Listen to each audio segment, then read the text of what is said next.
I'm John Lazo, and this is Houston Theater Beat.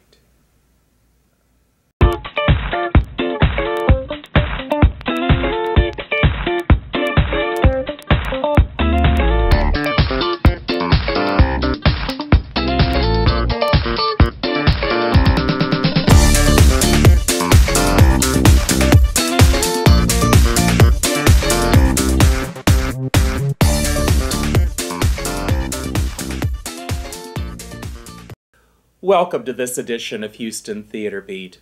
We're right in the very heart of the spring portion of the 2012-2013 season, and we have a lot of exciting features for you this month on HTB. Joining me here in the studio this month are three actors, all of whom are very familiar faces to theater-going audiences all over Houston. John Stevens, Scott McWhirter, and Tyrrell Woolbert. They're going to be joining me to tell us all about the upcoming production of Tennessee Williams' brilliant drama, Night of the Iguana, at Theatre Southwest. Then we'll be on location at Theatre Suburbia for a staged reading of a brand new play called Fly in the Windshield, which is written, produced, and directed by Houston theater artist Denise O'Neal. And finally, Harley had an easy time coming up with this month's hot ticket. It can be summed up in 4 exciting words: Shakespeare at Main Street. So let's get started.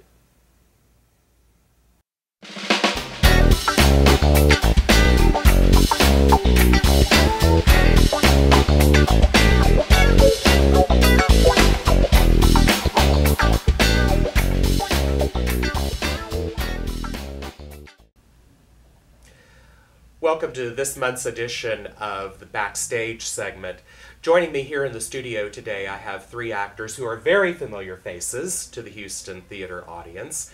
Joining me today are John Stevens, Scott McWhirter, and Tyrrell Woolbert. And they are here because they are involved in Theatre Southwest's upcoming production of the Tennessee Williams play, Night of the Iguana. You guys, thank you very much for joining me on Houston Theater Beat this morning. It's great to have you. Theatre Southwest is presenting Night of the Iguana, one of those Tennessee Williams plays that we don't quite see done nearly as much as some of Tennessee Williams' very famous titles, such as A Streetcar Named Desire or Cat on a Hot Tin Roof. And I'm really glad to have the actors joining me today here in the studio to talk about Night of the Iguana, what the show's about, and their roles in it. So you guys, welcome. I'm glad that you're able to come. John, let me start with you because you've been involved with Theatre Southwest for quite some time now. And you were all on the committee that actually chose to do Night of the Iguana. Yep. It is one of those titles like Summer and Smoke or The Rose Tattoo, which is great Tennessee Williams material, but we just don't produce the shows that often. Can you give us some idea why Theatre Southwest chose Night of the Iguana and what you think the benefits are going to be of that for their audience? Part of the reason we chose it is we had been looking at Tennessee Williams titles to do, mostly because it's, I think part of our job as a community theater is to expose the community to the wonderful classical theater, and this is part of it. Williams stuff is, well, pretty damn wonderful. But when you think about Williams, you think about, as you say, the major titles, the streetcars and that sort of thing. Well, we didn't quite want to do those shows because those shows have been done a fair amount. In fact, there was a production of Streetcar just a couple of years ago on the other side of town. So none of those. Let's pick one that's a little bit less often done. I think there's enough people who are familiar with Iguana. It's not. It is more familiar, I think, than Summer and Smoke, mostly because of the movie. Of course, one of the dangers in doing a show that's been made into a movie is people want to come see the movie. Right. And this is not going to be the movie. I mean, you don't have the real ocean and you don't have real iguanas running around stage and whatnot. Right. But you do have all of Williams' wonderful dialogue. And the characters are really the reason you want to do a Williams show, is because the characters are so rich and so full and so completely developed and complex, which is nice.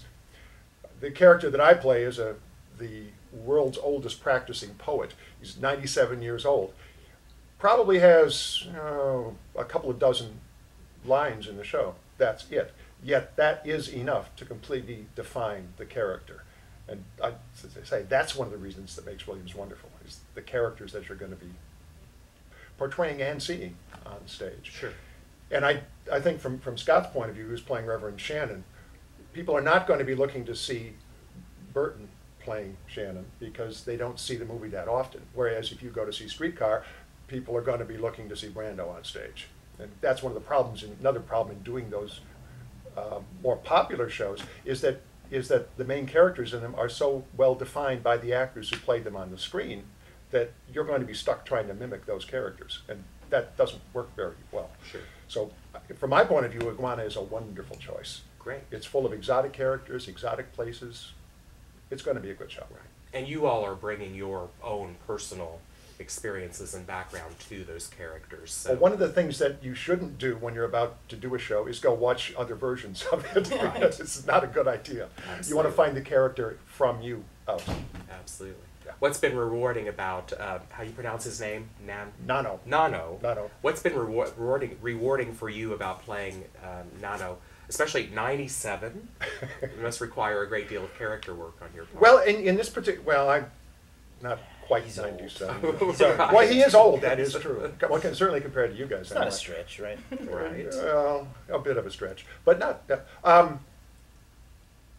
This particular character, even though he is 97, until very recently, he was a fairly robust man. So all you really are trying to find is something that removes your consciousness a bit from reality. I think that's really what has changed this man in recent years. Until maybe 6 months ago or so, he was as fit and robust as a man my age. Absolutely. Scott, talk to us a little bit about Reverend Shannon. This certainly is one of those iconic Williams male characters. What have you discovered playing him? He comes from, I guess, a very dark psychological place in some ways. Yeah, he's a very conflicted, complicated character. Typically, my approach isn't to overanalyze a character. I'm more of a reactive actor. But he's definitely complicated with his past as a minister. And he comes to this place to break down, to crack up, and right now he's got a busload of Texas female Baptist school teachers on his back. So it's a little bit of a challenge, a little bit of a chore to take care of them. And Sure. What's been the most challenging thing about working on or what do you think is going to be the most challenging thing about working on this character? Yeah, we've only had like three rehearsals so far. We're a month away from opening, but I think probably the most challenging thing is going to be the nervous breakdown that happens in Act 2. There's going to be a lot of physicality to that. A lot of emotion is going to have to come through somehow. So that's going to definitely present its difficulties. Sure. Yeah. And the Houston Theater Beat audience should be aware from a plot point of view that the reason that he lost, he is a defrocked minister. He's not quite defrocked. He was just locked out of his church. Oh, okay. So it's not quite defrocked, and he's very specific about that. Right. But he was because he had relations with a young Sunday school teacher, and he continues to have these relations with young women who are a little bit too young for legal reasons. Right. And he also challenged his congregation about their beliefs in God and how he believes that God is a senile, old delinquent. Sure. Tyrrell, let's talk a little bit about Hannah. I was doing some research where some of the writers about Tennessee Williams compare her to Blanche or to Alma in Summer and Smoke. Where does what is she about? Where does she come from, and how are you approaching her? Well, yeah, and one of the things that I was looking up about Hannah just before auditions, I saw a comparison between her and Blanche, and the writer of that article made the point that she is analogous to many of his strong female characters, especially Blanche, but that she has this kind of reserve of core strength that prohibits her from completely disintegrating. And what I really enjoyed, John made a great point about character complexity earlier, and I think that that is my favorite thing about Hannah. The moral complexity, her psychological complexity. She relates very much to Shannon. She's able to make a very firm connection with him intellectually and emotionally, I think, because she understands that place in which he is right now, where he feels like he's falling apart. And she describes her own trajectory toward a nervous breakdown and how her conscious decision not to crack up, as well as her feeling of obligation, or duty rather, not necessarily obligation, but her devotion to her grandfather and the other people in her life, that she didn't, that she was able to maintain her composure and maintain her strength and go on and keep doing her work and keep making her art, even though she felt just as fragile, I think, as he is. Right. So she also comes from very many complex different things going on. Absolutely. Yes. Right. Why should our Houston Theater Beat audience, who are Tennessee Williams fans for sure, why should they come and see the show? I think this is going to be a beautiful production. All of the cast is amazing. Everyone is genuine and invested in the process, which I think is a hugely important thing. Rehearsals, even though, like Scott said, we've only had a few so far, they have been fun, they have been productive. There's an excellent chemistry, I think, among all the cast members. The set is going to be gorgeous. I'm still holding out for real iguanas. I haven't given up hope for that yet. If nothing else, I'll get us some fried alligator meat that we can have at the cast party. I'm from Louisiana. Very good. So is it legal to have iguanas anymore in the U.S.? Yeah. Oh, as pets, I'm sure. Yeah. I think, yeah, I see them around. Okay, around. And I'm still holding out for an ocean too. I mean, you should be able We to need do that for when we do the Kate Chopin's The Awakening anyway, so we got to make that. You can have a few drops of water in there. Yeah. Okay. So you all actually talking about having rain on stage. So. You all want to make sure you come and see Night of the Iguana, because you might in fact be seeing real iguanas in this particular production. Maybe, right, you guys? So, John, tell the Houston Theater Beat audience about the dates and times of the shows, where they can get tickets, the performance information. When does the show open? Yes, that is an important point. Right. Show opens April 12th and runs through May 4th. It's Friday and Saturday nights at 8 o'clock, the standard theater times. There's one matinee on Sunday, the 21st of April. Easiest way to get tickets is on the website, theatersouthwest.org, and that's theater R-E, in case you're wondering. There's a telephone number there. You can call and talk directly to Mimi, since she takes most of the reservations, or you can make reservations online if you wish. So it's all there at your disposal. Good. And you definitely want to make sure that you do go and catch this production of Night of the Iguana at Theatre Southwest. Once again, the Theatre Southwest website, you can see it in our graphic right there, is www.theatersouthwest.org. Theatre Southwest Theater is spelled R-E, or you can call the Theatre Southwest box office and make sure that you get tickets for Night of the Iguana. Directed by Mimi Holloway, who's also the artistic director of Theatre Southwest as well. And I would like very much to thank my guests for coming in today, John Stevens, Scott McWhirter, and Tyrrell Woolbert.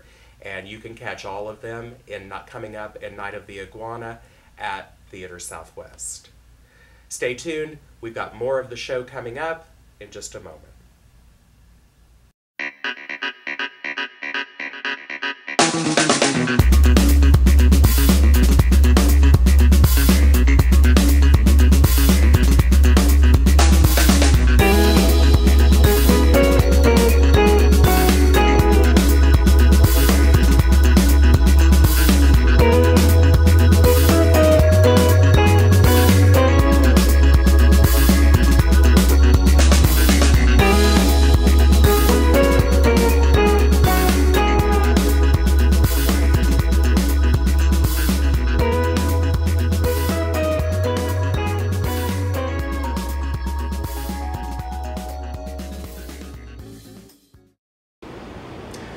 I'm here at Theatre Suburbia this afternoon, and I'm being joined by Miss Denise O'Neal. and also Brandon Morgan. And the reason that I'm here is there's a very interesting reading of a brand new play that's play script that's going to be presented here at Theatre Suburbia as a reading this afternoon in preparation for getting that script ready for production. And that brand new play is called A Fly in the Windshield. And Denise is joining me. She is the playwright, director, and producer of Fly in the Windshield. And also Brandon is joining me, and Brandon is playing Clyde in this particular reading of the show. And we wanted to find out a little bit about this brand new script. Denise, can you tell the Houston Theater Beat audience a little bit about how this idea generated, where you got the idea for Fly in the Windshield, the background of the story? Yes, I was introduced to a church here in Houston that happened to run a drug rehab facility. And I had the opportunity to interview with the men, interview with the facilitator, the pastor, and they shared with me their life story. And it was such compelling words, such compelling stories that I decided to put this into a play, produce it, and then from the proceeds of the production, give back to that actual organization. And the script right now, you've written the script and you're doing the reading here at Theatre Suburbia this afternoon. What are the future plans for the show? Where do you think that the show is going to go from here? Well, I'd like to put it into production. I want to perfect the script. That's why we're doing the reading. I want to develop it in a way that makes it the best work I can give out to the audience, the best work I can give to an actor. And I just want to produce it and turn a profit and give back to this organization. Yeah, turning a profit is always a good thing. Yes, right. it is. right. What's the show about, Denise? Just in a nutshell. Don't give too much away for the plot, but give the HTV audience a little bit of an idea about what they'll be seeing when they actually come see the show. It's really about the journey 6 men follow to get clean, but it's also a journey to discover their best selves. It's a journey to develop character. It's a journey to learn how to handle pressure. And you know, when they finish this production or when they finish the play, they're closer together. They're not strangers anymore. They're actually brothers. So it's lighthearted. It's got drama, but it tells a story about how you can transform if you stay the course with your journey for self-development. That's incredible. Very, very good. Brandon, you're playing Clyde for this particular reading. Can you tell us a little bit about Clyde? Who is he? Well, Clyde is more of the person I would believe who encompasses all of the men inside of the group home. You know, in a way, he symbolizes each of their struggle because he's done a lot and he's the most cynic of the group. You know, he believes there's not much good that's gonna come out of it, but throughout the play, you know, dealing with all of the men and going through the motions and going through the whole program, he ends up reaching a catharsis and actually has the biggest change of everyone out of the whole group. You know, it's a full 180. Oh, wow. And for you as an actor, what has that journey been like, exploring the character? Well, as an actor, it's a great challenge and a challenge I'm actually ready for. You know, coming from a family of drug abuse, it actually touched me, you know. So, and being Clyde, I can actually see someone very close to me who actually could be Clyde, you know. So doing that and watching that, it gives me a great honor, you know, to actually put forth that to the people of Houston, you know, and bring it to them. Sure. And I'm excited. I'm very, very excited. And the cast is wonderful, so I couldn't be more excited. That's great. That's great. Well, everybody, stay tuned just for a moment, because coming up, we're going to see a little bit of a scene from Fly in the Windshield, both written, directed, and produced by Denise O'Neal. Kid, we really don't pay us no mind. Say, Vince, I want to ask you something. I don't mean no disrespect, but really, man, I thought you could read. You keep up with us when we say them scriptures. I would have never known any difference. Well, that's because I learned to memorize real good what people say. That's why I watch so much TV. I can memorize a whole show. Really? Yep, the whole show, just about. So, which show you like the most? Oh, well, any of them do me just fine. But them soap operas, they do make for good practice. So Pastor was right. Memorize, huh? Hey, show us what you got. Alright. How about I give y'all a little taste? Gentlemen, I present to you the cliff-hanging scene from Eagle's Crest, recited by your very own Vincent Bowers. John, how did you get this letter? Answer me. After father was killed, a mysterious woman by the name of Guinevere delivered it to me. I wanted to talk to you before I opened it. Guinevere! Oh, John, I pray that this day will never come. If you read this letter, it will reveal the one terrible secret your father and I have tried to hide all these years. What secret? I beg of you, don't open this Pandora's box. It will tear our family apart beyond repair. I am a grown man now, mother. You can't keep treating me like a child. My darling John, it's best that you never know. Give me her letter, John. Give it to me now. No, mother. My father is in his grave. It is time I knew the truth. Now, you can either tell me with your own mouth or watch me read this letter right before your own eyes. All right. I'll tell you. John, I am not your birth mother. Mother, what are you saying? It's true. You are not my son. You are the product of a torrid affair your father carried on with the maid. And her name was Guinevere. No!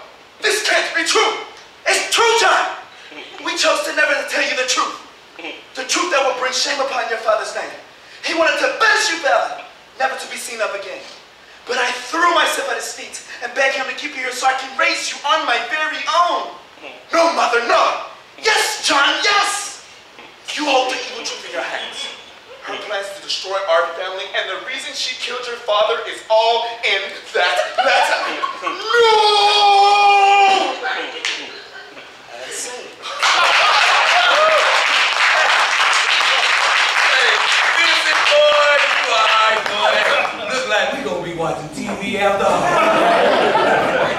Now that right there is a gift straight from God. It's a gift. As long as they don't ask me to write nothing down. Sure would be nice. Wow, don't you know, kicking yourself. Everybody here is trying to fix something that they broke. But don't you worry about it. We're all going to help, right? Yeah, all of us. Ain't that right, Brother Brooks? Yeah, man, yeah. Denise and Brandon, thank you very much for that scene from Fly in the Windshield, the reading going on here at Theatre Suburbia. Great stuff. Congratulations on such a great script. Now, you had mentioned to me earlier that you're still working on actually getting the full-scale production ready, but you do have sort of a goal date of things coming up. When would that be? We are shooting for the last weekend of July, possibly the first weekend of August. We've got to work out a couple of things with that, but that's the target date for production. Good. You're still working on finding a place to do it? Yes, there's a couple that I have in mind. I'm going to probably make that decision within the next month or so. You've got to book pretty quickly, but yeah, there's a couple of places that I'm looking at. Okay. Will the full production feature this cast, or are you going to have another round of auditions? Or? Well, I don't know. We're going to open it up for auditions, and if these wonderful gentlemen wish to let me know they're interested, we'll definitely talk about that, but we are going to open it up for auditions for everyone who's interested. Good.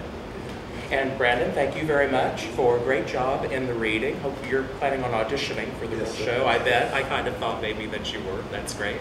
So keep track, stay tuned here at Houston Theater Beat, and keep track of things that are coming up with Fly in the Windshield, which will probably be in full production sometime in July and August. In the meantime, we're very grateful to Theatre Suburbia. Thank you for having us as the host venue for this reading for A Fly in the Windshield. And their next show, of course, coming up is Artifice, which opens on Friday, April the 12th. So make sure that you come to Theatre Suburbia and catch their next regular subscription season show, which is called Artifice.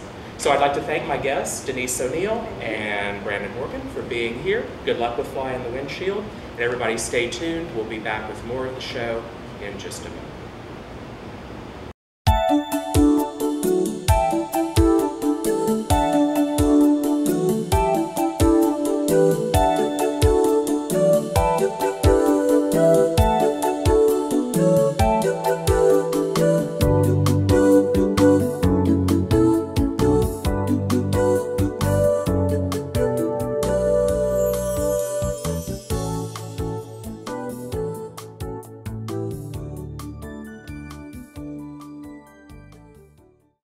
If you're in the mood for some serious Shakespeare spectacle this spring, there's no theater in Houston that does a consistently better job than Main Street. Main Street is currently offering Henry V, and it is this month's Harley's hot ticket. It's the early 15th century, and King Henry V has just assumed the throne. When the Dauphin sends Henry an insulting message in response to England's claim to certain parts of France, Henry decides to invade. The war is ultimately decided at the Battle of Agincourt, where the English were outnumbered by the French 5-1. But of course, what happens in the end is nothing short of a miracle. Shakespeare's glorious, bold, witty, marvelous tale is being directed by the Prague Shakespeare Festival's Guy Roberts, who also directed MST's critically acclaimed 2011-2012 season production of Richard III. If you can, I heartily recommend you plan your visit to Main Street on one of these dates when two very important post-performance audience talkbacks will take place. On March 24th, there will be a talkback about the artistic process with director Guy Roberts and the cast following the matinee. And on April the 7th, there will be a discussion with esteemed Rice professor J. Dennis Houston, Ph.D., following the matinee. Dr. Houston is a professor of English at Rice University, where he has taught since 1969. He has won a number of George R. Brown Teaching Awards, the Nicholas Salgo Teaching Prize, and is the recipient of the 1990 Professor of the Year Award from the Council for the Advancement and Support of Education and the Carnegie Foundation. Dr. Houston holds a Ph.D. from Yale University and is the author of the book Shakespeare's Comedies of Play. Henry V runs from March the 21st through April the 21st. For tickets and more information about the show, make sure you visit the Main Street website at www.mainstreettheater.com. Well, that's all for this edition of Houston Theater Beat. I'm your host, John Lazo, and until next time, I'll see you at the show.